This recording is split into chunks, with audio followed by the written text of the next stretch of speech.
किसान भाइयों नमस्कार, मैं हूं एसबी सिंह उजागर और आप देख रहे हैं रत्न शिखा टाइम्स। आज का टॉपिक है पशुपालन। प्रिय किसान भाइयों, अभी तक जो पशुपालन में योजनाएं चल रही थी, प्रायः देखा जा रहा था उसमें किसानों को उतना उचित लाभ नहीं मिल पा रहा था जो आज के अंतर्राष्ट्रीय व्यापार स्तर पर मिलना चाहिए था।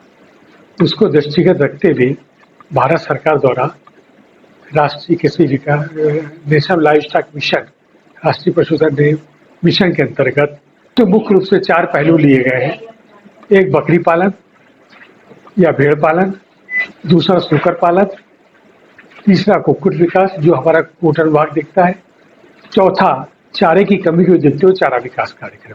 हमारे यहाँ जो प्रोजेक्ट बकरी का लॉन्च किया गया है भारत सरकार द्वारा, इसमें 500 बकरियां और 25 नर बकरों का कार्यक्रम है। ये योजना अधिकतम 1 करोड़ रुपए तक की हो सकती है। इसको आप व्यक्तिगत रूप से कर सकते हैं, समूह में कर सकते हैं एवं चाहे तो 3-4 लाभार्थी संयुक्त रूप से जुड़ के भी कर सकते हैं, एफपीओ के माध्यम से कर सकते हैं। हर तरह के विकल्प इससे खुले रखे गए हैं, कोई जाति बंधन नहीं है।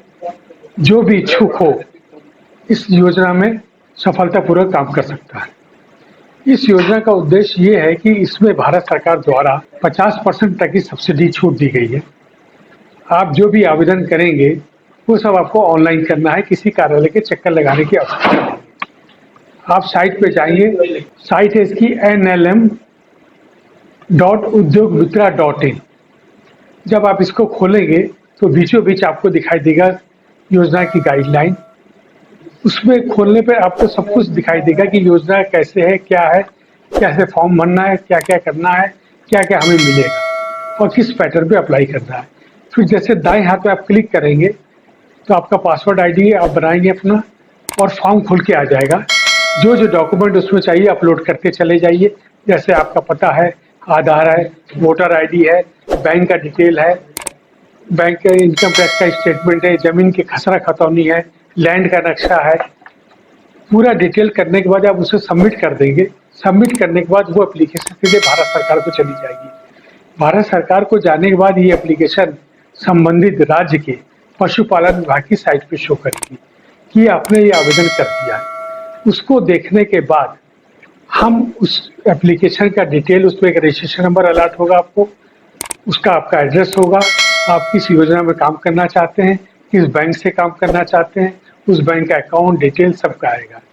आप वहाँ जनपद के मुख्य पशु चिकित्सा अधिकारी को एप्लीकेशन यहाँ से चली जाएगी, वो मौके पे उसका निरीक्षण कराएंगे कि आपकी जो जमीन है वो आबादी से कितनी दूर है, आसपास कोई नदी नाला तालाब ना हो जिससे कोई अनहोनी हो सके या किसी प्रकार की कोई आपत्ति वहाँ हो जमीन को लेके। भारत सरकार सीधे उस एप्लीकेशन को वहीं से ऑनलाइन फॉरवर्ड हो जाएगी संबंधित बैंक को। संबंधित बैंक उसको देखेगा, खोलेगा। खोलने के बाद उस एप्लीकेशन पे प्रोसेस करेगा, सत्यापन करेगा फील्ड अफसर से। उसको लगता है कि ये केस एलिजिबल है और उसमें मार्जिन मनी का भी विशेष बंधन नहीं है। जैसे 1 करोड़ की योजना में आप 50 लाख रुपए आपकी सब्सिडी है, 50 लाख में आप चाहे 10 लाख की मार्जिन मनी लगा सकते हैं, 20 लाख की भी लगा सकते हैं, तो 30% आपका बैंक लोन हो जाएगा। जब मार्जिन मनी आप डिपॉजिट कर देंगे, बैंक वेरिफिकेशन करेगा, बैंक उसका एक सैंक्शन लेटर उसी साइट पे अपलोड कर देगा। उस साइट पे अपलोड करने के बाद वो हमारी साइट पे शो करने लगेगा। हमारी साइट पे शो करने के बाद एक अपर मुख्य प्रमुख सचिव जो हमारे हैं इस समय डॉक्टर रजनीश दुबे, उनकी अध्यक्षता में एक SLST की बैठक होगी। जो भी प्रोजेक्ट बैंक से सैंक्शन होके आएंगे उनकी एनालिसिस होगी कि प्रोजेक्ट वायबल रहेंगे कि नहीं रहेंगे, इनको सब्सिडी दी जाए कि ना दी जाए। जब वो प्रोजेक्ट पास हो जाने के बाद वो भारत सरकार को सैंक्शन लेटर फिर अपलोड हो जाएंगे। भारत सरकार क्या करेगा, जो सब्सिडी का पोर्शन है उसका आधा पोर्शन पहले आपको रिलीज कर देगा। मान लीजिए 50 लाख की आपकी सब्सिडी है, 50 लाख से 25 लाख रुपए आपके बैंक अकाउंट पे आ जाएंगे। आप उससे शेड वगैरह बनवाएंगे। 25% निर्माण कार्य करने के पश्चात विभाग और बैंक सत्यापन करेगा कि निर्माण कार्य सही चल रहा है और इसकी रिपोर्ट सबमिट करेगा। जो पैसा आपके खाते में लोन अमाउंट, आपकी मार्जिन मनी और पैसा बचा हुआ है 25%, इसको मिला के आप जानवर वगैरह परचेज करेंगे। प्रोजेक्ट स्टैब्लिश होते ही आपको बची 50% सब्सिडी आपके खाते में आ जाएगी। लैंड रिक्वायरमेंट 5 एकड़ है बकरियों के लिए, 3 से 4 एकड़ पिगरीज के लिए है।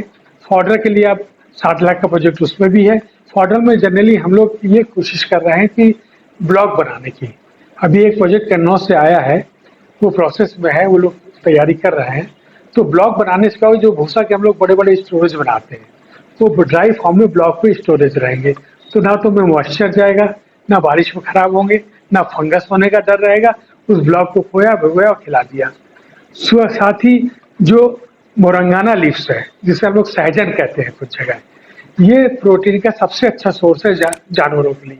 तो जो प्रक्षेत्र एरिया है, जंगल एरिया है, अगर इसमें मोरंगाना लीव्स का प्लांटेशन कराया जाए, हालांकि इस प्रोजेक्ट में नहीं लिखा, अगर कोई प्रोजेक्ट लाना चाहेगा तो ला सकता है। तो उसके भी ब्लॉक बना के यहाँ तक कि एक्सपोर्ट भी किए जा रहे हैं कर्नाटका वगैरह में, और छत्तीसगढ़ में, झारखंड में काफ़ी अच्छा रेवेन्यू आ रहा है। तो अगला स्टेप, चूंकि हम जानवरों से रिलेटेड है, हमारे पास स्मॉल एनिमल है, तो अगले स्टेप पे हम इसको लेने की कोशिश कर रहे हैं। एक एप्लीकेशन आई हुई है, उसको प्रोसेस पे ले रखा है। और मैं समझता हूँ इससे क्या है कि इसमें पढ़े लिखे लोग ज़्यादा जुड़े, बेसिकली MBA है, इंजीनियर्स हैं जिनका एक्सपोजर है, तो कम से कम ये मार्केट में जाके इंटरनेशनल मार्केट में या नेशनल लेवल पे मार्केटिंग को प्रमोट कर, कुछ कंसेप्ट हम और लाने की कोशिश कर रहे हैं, प्रोसेस में है। जैसे एक मुनिंदर सिंह है बुलंदशहर में, जो हमारे यहाँ से गाइडेंस लेते हैं, इनका भी प्रोजेक्ट इसमें एक्सेप्ट हो गया है, प्रोसेस में है। और इन्होंने अपना ट्रेनिंग सेंटर डेवलप किया है, डिफरेंट ब्रीड्स की वोट रख रखी है इन्होंने MBA भी किया फाइनेंस में UK से, इंजीनियर हैं बेसिकली ये।